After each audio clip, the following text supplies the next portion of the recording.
ओम शांति। आज 27 अगस्त 2024 बाबा के महावाक्य है। मीठे बच्चे, चैतन्य अवस्था में रहे बाप को याद करना है। सुन्न अवस्था में चले जाना या नींद करना यह कोई योग नहीं है। प्रश्न है, तुम्हें आंखें बंद करके बैठने की मना क्यों की जाती है? उत्तर है, अगर तुम आंखें बंद करके बैठेंगे तो दुकान का सारा सामान ही चोर चोरी करके ले जाएंगे। माया चोर बुद्धि में कुछ भी धारणा होने नहीं देगी। आंख बंद करके योग में बैठेंगे तो नींद आ जाएगी, पता ही नहीं चलेगा। इसलिए आंखें खोलकर बैठना है। कामकाज करते बुद्धि से बाप को याद करना है। इसमें हठ योग की बात नहीं है। ओम शांति। रूहानी बाप कहते हैं बच्चों को, यह भी बच्चा है ना।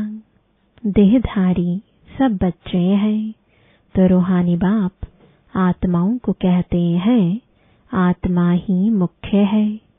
यह तो अच्छी रीति समझो। यहाँ जब सामने बैठते हो तो ऐसे नहीं शरीर से न्यारा हो गुम हो जाना है। शरीर से न्यारा हो गुम हो जाना यह कोई याद की यात्रा की अवस्था नहीं है। यहाँ तो सुजाग हो बैठना है। चलते फिरते उठते बैठते अपने को आत्मा समझ बाप को याद करना है। बाप ऐसे नहीं कहते यहाँ बैठे बेहोश हो जाओ। ऐसे बहुत बैठे बैठे गुम हो जाते हैं।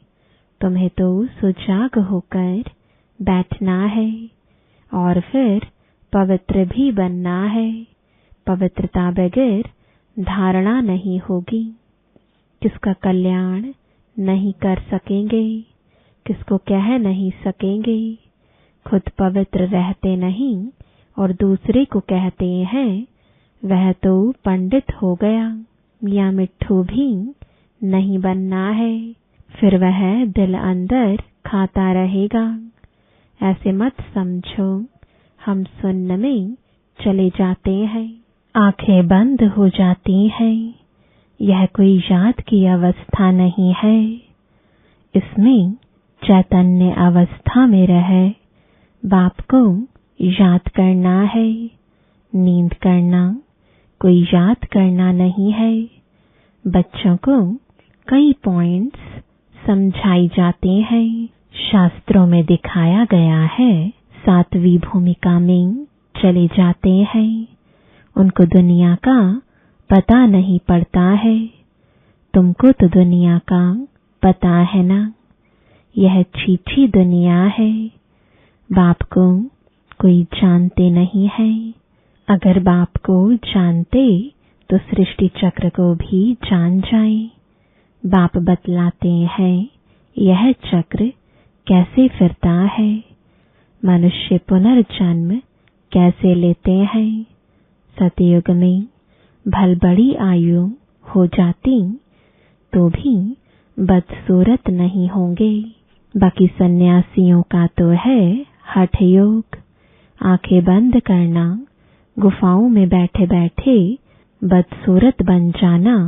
तुमको तो बाप कहते हैं गृहस्थ व्यवहार में रहते सुजाग रहना है। सुन्न में चले जाना यह कोई अवस्था नहीं है। धंधा आदि भी करना है। गृहस्थ व्यवहार भी संभालना है। सुन्न में नहीं जाना है।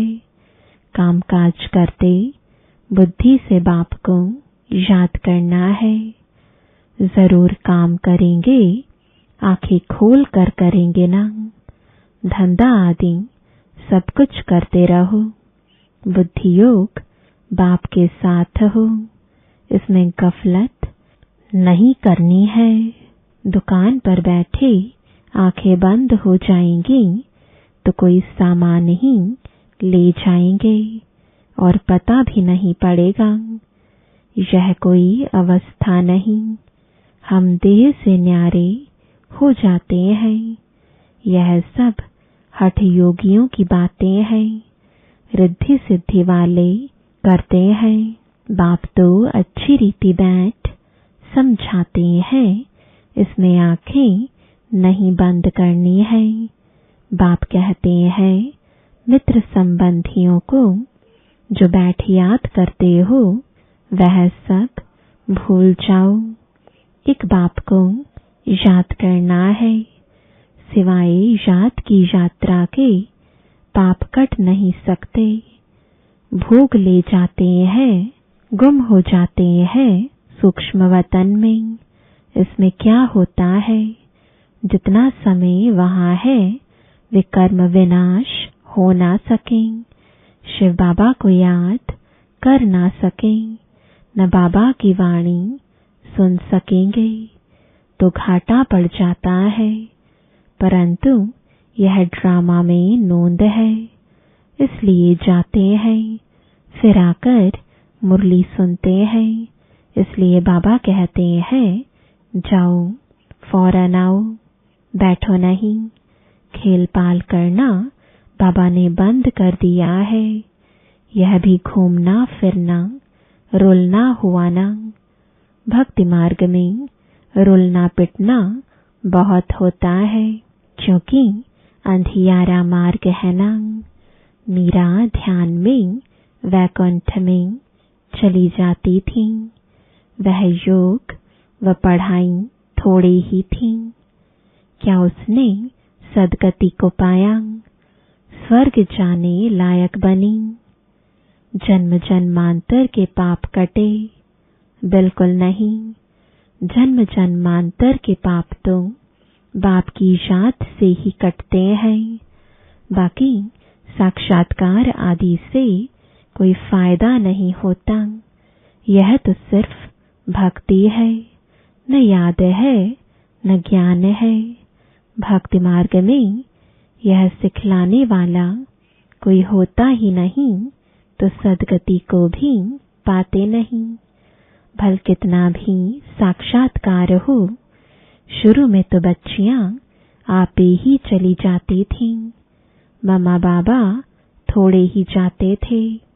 यह तो शुरू में बाबा को सिर्फ स्थापना और विनाश का साक्षात्कार हुआ, पीछे तो कुछ नहीं हुआ। हम किसको भी भेजते नहीं हैं। हाँ, बिठाकर कह देते बाबा इनकी रस्सी खींचो। वह भी ड्रामा में होगा तो रस्सी खींचेंगे, नहीं तो नहीं। साक्षात्कार तो ढेर होते हैं। जैसे शुरू में बहुत साक्षात्कार करते थे, पिछाड़ी में भी बहुत साक्षात्कार करेंगे। मेरा मौत मलू का शिकार, इतने ढेर मनुष्य हैं, वह सब शरीर छोड़ देंगे। शरीर सहित कोई सतयुग में व शांति धाम में नहीं जाएंगे। कितने ढेर मनुष्य हैं, सब विनाश को प्राप्त करेंगे। बाकी एक आदि सनातन देवी देवता धर्म की स्थापना हो रही है ब्रह्मा द्वारा। तुम बच्चियां गांव-गांव में जाकर कितनी सर्विस करती हो। यही कहती हो कि अपने को आत्मा समझ बाप को याद करो।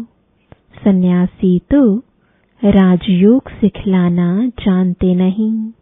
बाप बगैर राजयोग सिखलावे कौन। तुम बच्चों को बाप अभी राजयोग सिखला रहे हैं, फिर राजाई मिल जाती है। तुम अपार सुखों में रहते हो, वहां तो फिर याद करने की दरकार ही नहीं। रंचक भी दुख नहीं होता है, आयु भी बढ़ी, काया भी निरोगी होती है। यहाँ कितने दुख हैं, ऐसे तो नहीं, बाप ने दुख के लिए खेल रचा है। यह तो खेल सुख दुख हार जीत का आदि अनादि है। इन सब बातों को सन्यासी जानते ही नहीं तो समझा कैसे सकते। वह तो भक्ति मार्ग के शास्त्र आदि पढ़ने वाले हैं। तुमको कहा जाता है अपने को आत्मा समझ बाप को याद करो। वह सन्यासी फिर आत्मा समझ ब्रह्म को याद करते हैं। ब्रह्म को परमात्मा समझते हैं। ब्रह्म ज्ञानी है। वास्तव में ब्रह्म है रहने का स्थान। जहाँ तुम आत्माएं रहती हो, वह फिर कहते हम उनमें लीन होंगे।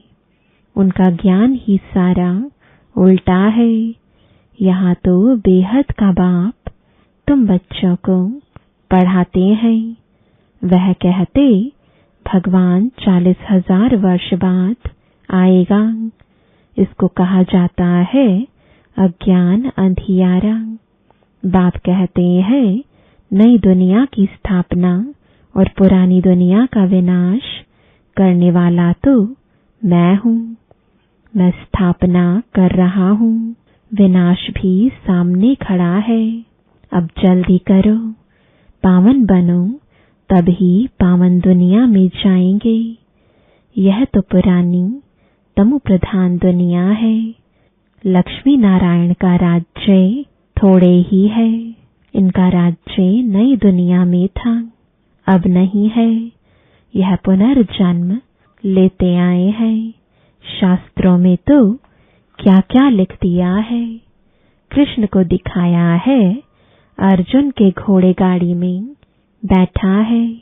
ऐसे नहीं कि अर्जुन के अंदर कृष्ण बैठा है।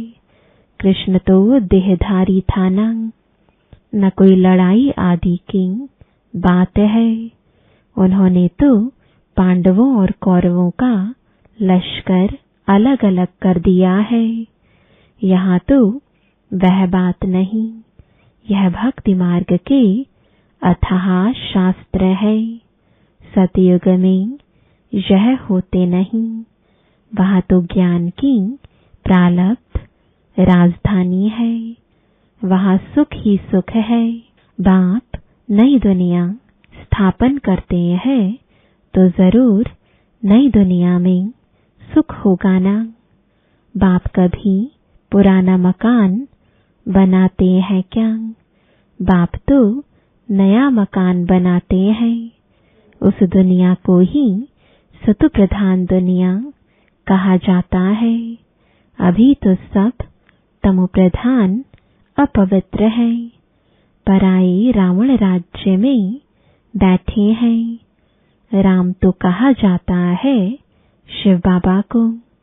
राम राम कह राम नाम का दान देते हैं। अब कहाँ राम, कहाँ शिव बाबा। अब शिव बाबा तुम बच्चों को कहते हैं माँ में कम याद करो। जहाँ से आए हो वहाँ ही फिर जाना है। जब तक बाप को याद कर पवित्र नहीं बनेंगे तो वापस भी जा नहीं सकेंगे। तुम्हारे में भी कोई विरले हैं जो अच्छी रीति बाप को याद करते हैं। मुख से तो कहने की बात नहीं। भक्ति में राम राम मुख से कहते हैं। कोई नहीं कहेंगे तो समझेंगे यह नास्तिक है। कितना आवाज करके गाते हैं। जितना झाड़ बड़ा होता है उतनी भक्ति की सामग्री बड़ी होती जाती है। बीज कितना छोटा होता है। तुमको कोई चीज नहीं, कोई आवाज नहीं।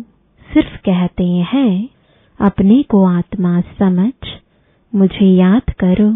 मुख से कहना भी नहीं है। लौकिक बाप को भी बच्चे बुद्धि से याद करते हैं। बाबा बाबा बैठकर कहते थोड़े ही हैं।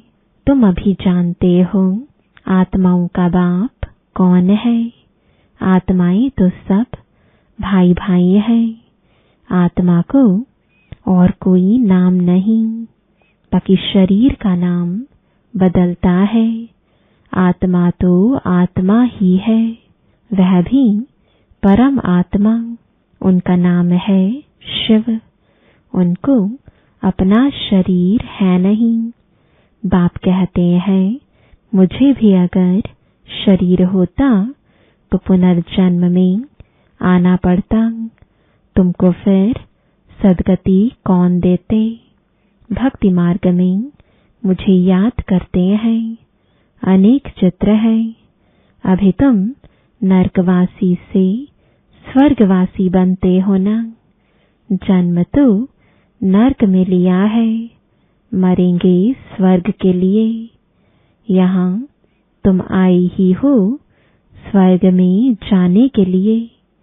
जैसे कोई ब्रिज आदि बनाते हैं तो पहले फाउंडेशन सेरेमनी कर लेते हैं, फिर ब्रिज बनती रहती है। स्वर्ग की स्थापना का उद्घाटन यानी फाउंडेशन सेरेमनी बाप ने कर लिया है। अब तैयारी होती रहती है। मकान बनने में टाइम लगता है क्या? गवर्नमेंट करने पर आए तो 1 मास में मकान खड़ा कर ले। विलायत में तो मकान तैयार मिलते हैं। स्वर्ग में तो बहुत विशाल बुद्धि सतो प्रधान होते हैं। साइंस की बुद्धि तीखी होती है, झट बनाते जाएंगे। मकानों में जड़त भी लगती जाएगी। आजकल इमिटेशन देखो कितना जल्दी बनाते रहते हैं, वह तो फिर रियल से भी जास्ती चमकता है। और आजकल की मशीनरी से झट बना लेते हैं। वहां मकान बनने में देरी नहीं लगती, सफाई आदि होने में टाइम लगता है। ऐसे नहीं कि सोने की द्वारिका समुद्र से निकल आएगी। तो बाप कहते हैं, खाओ पियो भल, सिर्फ बाप को याद करो तो विकर्म विनाश हो, और कोई उपाय नहीं। जन्म जन्मांतर यह गंगा स्नान आदि करते आए हो, परंतु कोई भी मुक्ति जीवन मुक्ति को तो पाते ही नहीं। यहाँ तो बाप पावन बनने की युक्ति बताते हैं। बाप कहते हैं, मैं ही पतित पावन हूँ। तुमने बुलाया है, हे पतित पावन बाबा आओ, आकर के हमको पावन बनाओ। ड्रामा पूरा हुआ तो फिर सब एक्टर्स स्टेज पर होने चाहिए, क्रिएटर भी होना चाहिए। सब खड़े हो जाते हैं ना। यह भी ऐसे है, सभी आत्माएं आ जाएंगी, फिर वापस जाना होगा। अभी तुम तैयार नहीं हुए हो, कर्मातीत अवस्था ही नहीं हुई है, तो विनाश कैसे होगा? बाप आते ही है तुमको नई दुनिया के लिए पढ़ाने। वहाँ काल होता ही नहीं, तुम काल पर जीत पाते हो। कौन जीत पहनाते हैं? कालों का काल, वह कितनों को साथ ले जाते हैं। तुम खुशी से जाते हो। अब बाप आए हैं सबका दुख दूर करने, इसलिए उनकी महिमा गाते हैं। गॉडफादर लिबरेट करो दुख से, शांति धाम सुख धाम में ले चलो। परंतु यह तो मनुष्यों को पता नहीं कि अभी बाप स्वर्ग की रचना रच रहे हैं। तुम स्वर्ग में जाएंगे, वहां झाड़ बहुत छोटा होगा, फिर वृद्धि को पाएगा। अभी और सब धर्म है, वह एक धर्म है नहीं। नाम रूप राजाई आदि बदल जाती है। पहले डबल ताज फिर सिंगल ताज वाले होते हैं। सोमनाथ का मंदिर बनाया है, कितना धन था। सबसे बड़ा मंदिर एक है, जिसको लूटकर ले गए। बाप कहते हैं तुम पद्मा पदम भाग्यशाली बनते हो। कदम कदम पर बाप को याद करते रहो तो पदम इकट्ठे होंगे। इतनी कमाई बाप को याद करने से होती है। फिर ऐसे बाप को याद करना तुम भूलते क्यों हो? जितना बाप को याद करेंगे, सर्विस करेंगे, उतना ऊंच पद पाएंगे। अच्छे अच्छे बच्चे चलते चलते गिर पड़ते हैं। काला मुंह किया तो की कमाई चट हो जाती है। जबरदस्त लॉटरी गवा देते हैं। अच्छा, मीठे मीठे सिकिलदे बच्चों प्रति माता पिता बाप दादा का याद प्यार और गुड मॉर्निंग। रूहानी बाप की रूहानी बच्चों को नमस्ते। रूहानी बच्चों की रूहानी बाप दादा को गुड मॉर्निंग और नमस्ते। धारणा के लिए मुख्य सार है। पहला, गृहस्थ व्यवहार संभालते हुए बुद्धि योग बाप के साथ रखना है। गफलत नहीं करनी है। पवित्रता की धारणा से अपना और सर्व का कल्याण करना है। दूसरा, याद की यात्रा और पढ़ाई में ही कमाई है। ध्यान दीदार तो घूमना है, इसलिए उससे कोई फायदा नहीं। जितना हो सके सो जाग हो। बाप को याद कर अपने विकर्म विनाश करने हैं। वरदान है, श्रेष्ठ स्मृति द्वारा श्रेष्ठ स्थिति और श्रेष्ठ वायुमंडल बनाने वाले सर्व के सहयोगी भव। योग का अर्थ है श्रेष्ठ स्मृति में रहना। मैं श्रेष्ठ आत्मा श्रेष्ठ बाप की संतान हूँ। जब ऐसी स्मृति रहती है तो स्थिति श्रेष्ठ हो जाती है। श्रेष्ठ स्थिति से श्रेष्ठ वायुमंडल स्वतः बनता है, जो अनेक आत्माओं को अपनी ओर आकर्षित करता है। जहाँ भी आप आत्माएं योग में रहकर कर्म करती हो, वहाँ का वातावरण वायुमंडल औरों को भी सहयोग देता है। ऐसी सहयोगी आत्माएं बाप को और विश्व को प्रिय हो जाती हैं। स्लोगन है, अचल स्थिति के आसन पर बैठने से ही राज्य का सिंहासन मिलेगा। ओम शांति।